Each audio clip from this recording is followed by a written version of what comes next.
If you've ever wondered why Wingardium Leviosa is just a charm, but Avada Kedavra is a curse, or why you can't just conjure yourself a pizza out of thin air, this is the deep dive for you. Today we're breaking down every major type of spell in the wizarding world, what they do, how they're classified, and iconic examples you'll definitely recognize. Canon only, no fan headcanon sneaking in. Wands at the ready. And yeah, if you're enjoying these kinds of videos, I've noticed a lot of you watch but don't hit subscribe, so please take just a moment to subscribe. Your one click really means the world to us and keeps us motivated to bring you more magical content. So yeah, make sure you take a moment and do subscribe. Thank you. How spells are classified. Before we start rattling off Lumos and Stupefy, we need the big picture. Magic in the wizarding world isn't random. It's got categories. Charms are basically upgrades. They add a new behavior to something without changing what it is. Think, making an object float, shine, or resist water. Still the same object, just with a new trick. Transfiguration, though, that's the heavy stuff. It changes the nature or form of something. Teacups into tortoises, hedgehogs into pincushions. It also covers conjuring something out of thin air or vanishing it into non-being. That's why it's considered the hardest branch of magic. And then you've got the dark side, Jinxes, Hexes, and Curses. A Jinx is irritating mischief, a Hex is more harmful, and a Curse is serious business, with the Unforgivable Curses sitting at the very top of that pyramid. That's straight from Rowling's own spell definitions. Charms, the workhorse magic. Charms are basically the bread and butter of everyday wizarding life. They're everywhere. Lumos and Nox, the wizard version of a light switch. Alohomora, the classic door unlocker. Filch probably hates this one. Accio, the summoning charm that saves Harry's life in the Triwizard first task. Expelliarmus, Harry's signature move, technically just a charm, not even an attack spell. Protego, the shield charm, lifesaver in duels. Obliviate, the memory charm, which is equal parts useful and terrifying. And of course, the Patronus charm, one of the most advanced spells in the entire series, powered by nothing but your happiest memory. Charms don't change the thing, they just tweak what it does. That's why so many dueling staples are classified here. Transfiguration, the hard stuff. Transfiguration is where things get scary complex. It's not just turning animals into goblets, though that happens plenty. It's split into three big subtypes. Transformation, like Animagi or McGonagall turning her desk into a pig. Conjuration, creating something out of thin air, like Hermione's bluebell flames or McGonagall conjuring ropes. Vanishment, the opposite, erasing something into non-being. And here's the kicker, Gamp's law of elemental transfiguration. Hermione mentions it in Deathly Hallows. There are 5 exceptions, and the only one we know for sure is food. You can't conjure dinner from nothing, which is why Molly Weasley still has to cook, even with magic. You can multiply food, summon it, transform it, but conjure it out of nowhere? Nope. So, no conjured pizza, the dark arts, jinxes, hexes, and curses. Now we move to the dark side of magic and the scale of nastiness. Jinxes are irritating. Think tripping jinxes or a tickling charm used maliciously. Hexes are more harmful, like Ginny's famous Bat Bogey Hex. And then you've got curses, from the Unforgivables down to spells like Sectumsempra, Snape's infamous cutting curse.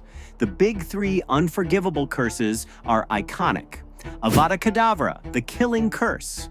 Crucio, the torture curse. Imperio, the mind control curse. You don't need to squint to see why they're unforgivable.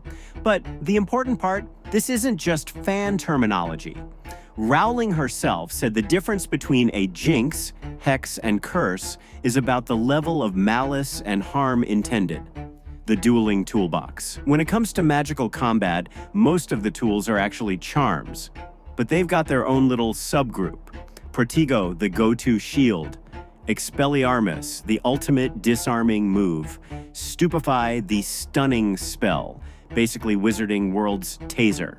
Finite Incantatem, which is like the big red cancel button for a lot of ongoing magic. And the forensic spells like Prior Incantato, which reveals the last spell a wand cast. It's not all about flashy curses. Half the time, Dueling is a chess match of shields, counters, and timing, healing and restorative magic. Now, healing magic isn't taught at Hogwarts as a core subject. That's more Saint, Mungo's territory.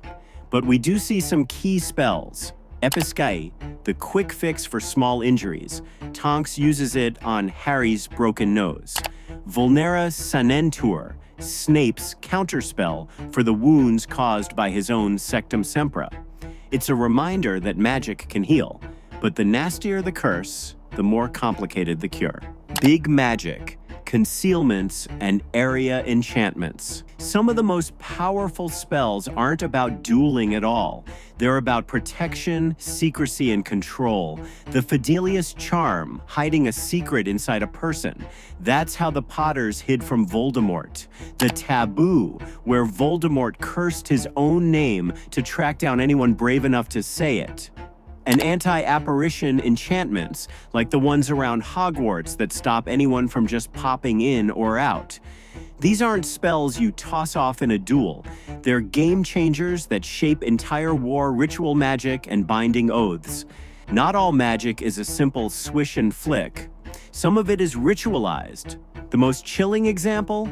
The Unbreakable Vow, a magical contract where breaking your word literally kills you. Snape made one with Narcissa, and you could feel the weight of it immediately. Nonverbal and wandless magic. This is where skill really shows. Like 6th years are taught to cast silently. Nonverbal spells are faster, sneakier, and essential for advanced dueling. Wandless magic exists too, but it's usually weaker and harder to control. That's why wands are the focus tools that make magic reliable. Basically, if you're pulling off good wandless magic, you're either Dumbledore or you've got some serious raw power. Clearing up common mix-ups. Couple quick clarifications, because fandom debates love to swirl around these. Expelliarmus is a charm, not a jinx. It doesn't harm, it just alters what's in someone's hand. Making fire is transfiguration if you conjure it, but charm work if you're just controlling existing fire. You can't conjure dinner because of Gamp's law. Stop trying. And yes, there's a difference between Prior Incantato, the forensic spell that reveals the last incantation, and Priori Incantatem, the freak event that happens when Harry and Voldemort's twin-core wands clash final takeaway. So here's the map. Add a behavior, it's a charm. Change, make, or erase something, that's transfiguration.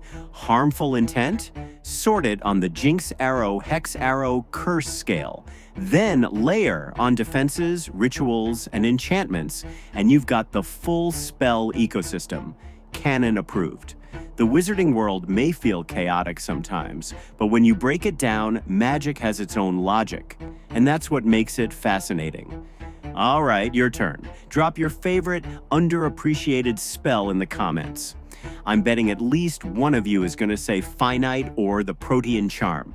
If this helped clear up some confusion, hit like, subscribe, and flick your wand at that little notification bell. See you then.